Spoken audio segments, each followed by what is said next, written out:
Steven Spielberg, one of the most popular and influential filmmakers in the cinema, is famous for covering multiple genres and themes. Spielberg's early science fiction films were seen as archetypes of Hollywood modern blockbuster filmmaking. Even his modern science fiction films are popular and convey themes about the present ideology of technology. Spielberg's quote gives us an idea of what to expect from his sci-fi films. Remember, science fiction's always been the kind of first-level alert to think about things to come.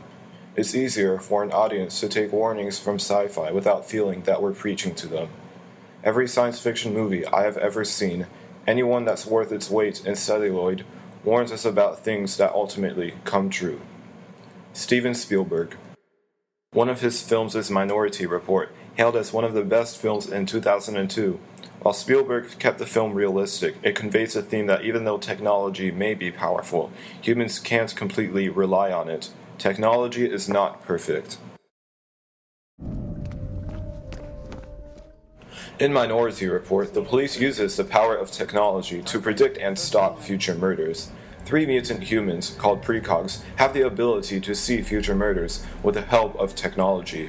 Together, the precogs created a security system that could prevent all crimes, called pre-crime. In the exposition of the film, the significance of technology is made apparent. This is a scene where pre-crime takes action.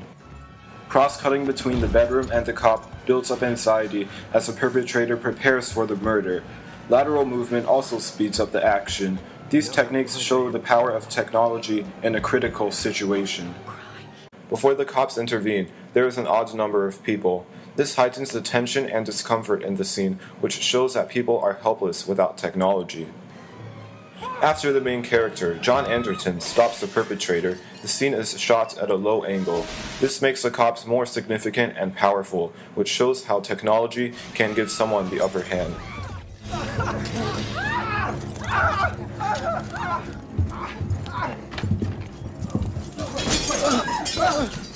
When the murderer is successfully captured, the cops move him out of the room.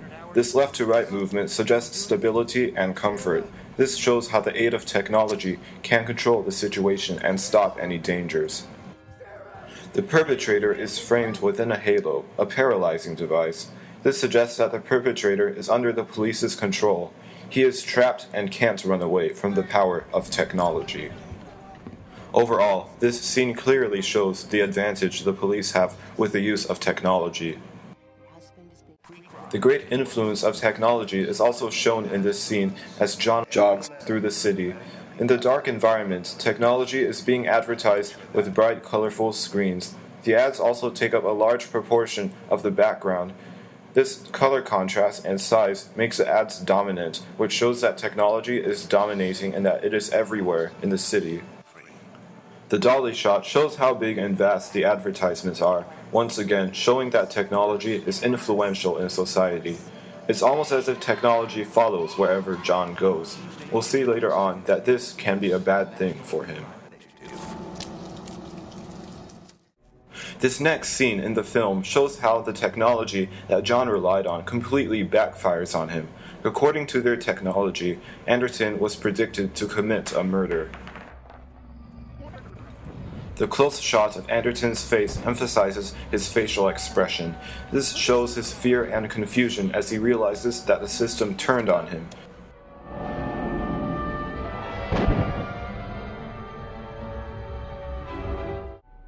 The fast and direct hand motions quickens the pace of the scene, increasing anxiety and tension. This tension and fear shows the consequences of relying too much on technology for protection. Realizing that he will be captured, John runs to the elevator to escape. Unfortunately, a government agent catches up to him. The red color of the elevator is a warm color. This emphasizes the stimulation John feels as he can no longer rely on technology or his teammates. Confused about his future crime, John visited Dr. Heinemann, who basically invented pre-crime. Here, Heinemann reveals the flaws of pre-crime and explains that sometimes one of the precogs will see a future event differently. Some people who were predicted to murder may have had an alternate future. No one was told about this doubt in order to keep the pre-crime system from collapsing. The right-to-left movement exemplifies the discomfort John feels as he realizes that he may have jailed innocent people. This shows instability in not only himself, but also in the pre-crime system. The long sequence shot in the scene heightens the anxiety as John continues to take in the bad news. This shows his dread as he realizes that pre-crime was never really perfect as people said it was. Minority Report? I used to joke with Lamar that we were the mother and father of pre-crime. Well, in my experience, parents very often see their children as they want them to be and not as they are. Answer my question. The slow dolly shot increases tension. We feel disorder from this movement as Dr. Heinemann tells John not to trust anyone. This shows how unfortunate John's situation is, ironically caused by the system that was supposed to protect him. From this moment onwards, he tries to get to the bottom of his future murder. Later on, John realizes that his murder was framed. At the climax of the film, John meets up with the pre-crime director, Lamar Burgess, the man responsible for setting John up. John reveals Lamar's crimes to the public, and then afterwards confronts Lamar. No doubt. You see the dilemma, don't you? If you don't kill me, precogs were wrong and pre-crime is over. If you do kill me, you go away. But it proves the system works. Precogs were right.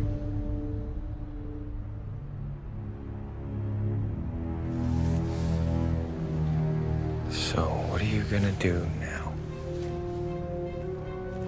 What's it worth?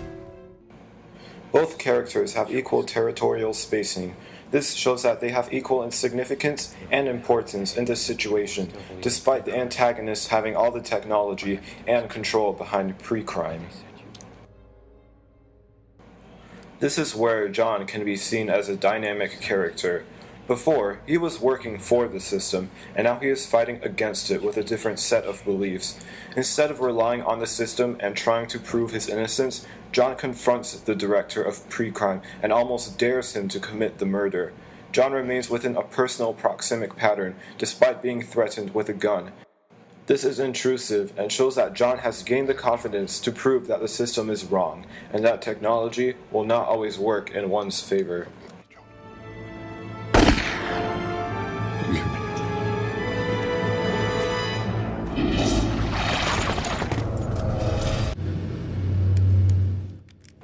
The re-establishing shot of the scene concludes the end of pre-crime as the antagonist shoots himself. The loose frame symbolizes freedom from the dangerous risks of technology. Minority Report is a great example of showing how people can't completely rely on technology for justice. Technology is created by the people, and people will reign supreme. We should depend on and believe in ourselves.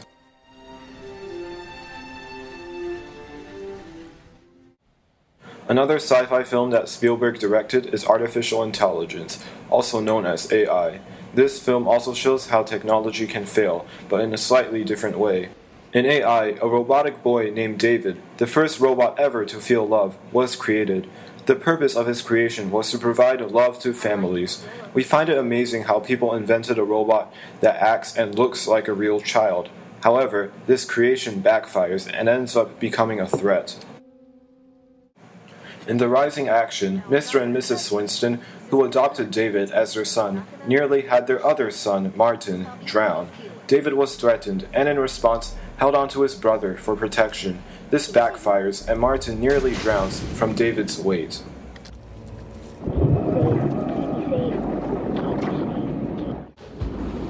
The jump cuts speed up and intensifies the action. This shows the struggle all the adults take as they try to pry Martin out of David's arms. The downwards movement of David sinking in the pool makes him seem more insignificant and powerless. This shows that his love for the family endangered the family, and that David is not as significant as Martin. This point of view shot shows his isolation from the family. Despite being programmed to act and look like a real child, he still failed. David's flaw resulted in his family deserting him later on in the movie.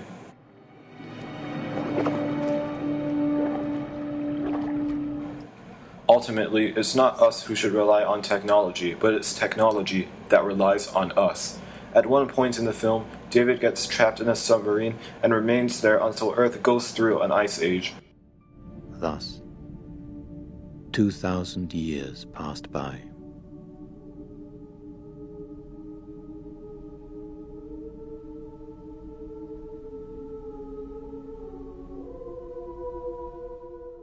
In this scene, David is found by robots 2,000 years in the future, still waiting for his mother.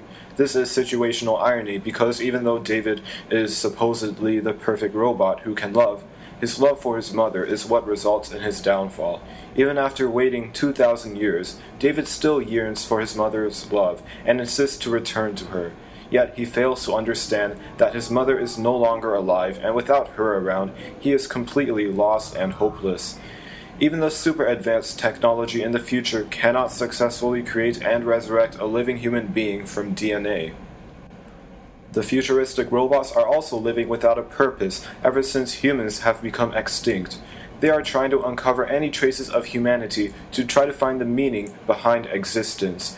We would expect robots to be far more perfect in the future, but unfortunately, they seem to be just as lost as David.